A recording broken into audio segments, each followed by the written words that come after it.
ណាដែលយើងអាចតបស្នងសងគុណទៅគាត់វិញបានហើយកូនមកដល់ពេលនេះគឺដោយសារតែលោកប៉ាផ្ដល់ជាគំនិតធំគឺជាដើមទុនធំ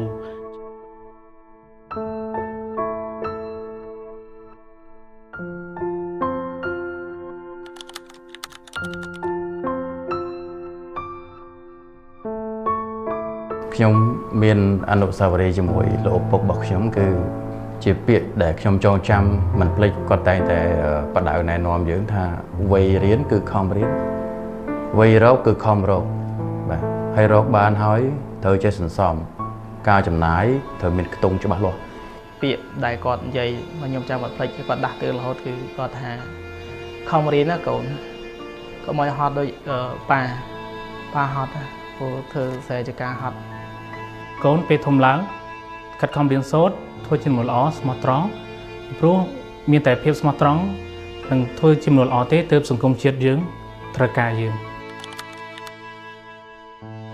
ប៉ាតែងតែសួរថាកូនដល់ផ្ទះនៅកូនបានញ៉ាំបាយនៅស្មានហ្នឹងកូនត្រូវជួយមើលថែទាំបងប្អូនហើយនឹងជួយធ្វើកិច្ចការផ្ទះហើយអីដែលជួយបានគឺជួយតាមលទ្ធភាពដែលកូនអាចធ្វើបានហើយអស់ពីលទ្ធភាពខ្ញុំក្នុងនាមជាឪពុកម្នាក់ខ្ញុំចង់ផ្ដែផ្ដាំទៅកូនទាំងអស់ថាកុំឲ្យបាក់ទឹកចិត្តឪពុកម្ដាយគឺនៅពីក្រោយកូនជានិច្ចហើយឪពុកម្ដាយគឺតែងតែលើកទឹកចិត្តកូនក្តីសម័យរបស់ខ្ញុំចង់បានក្នុងនាមជាឪពុកចង់ឃើញកូនមានអនាគតល្អ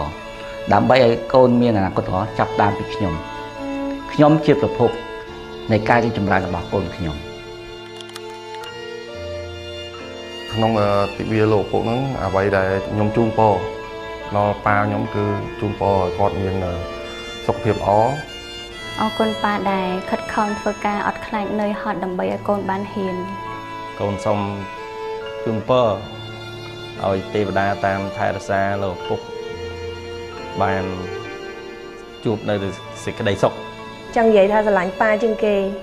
Happy Father's Day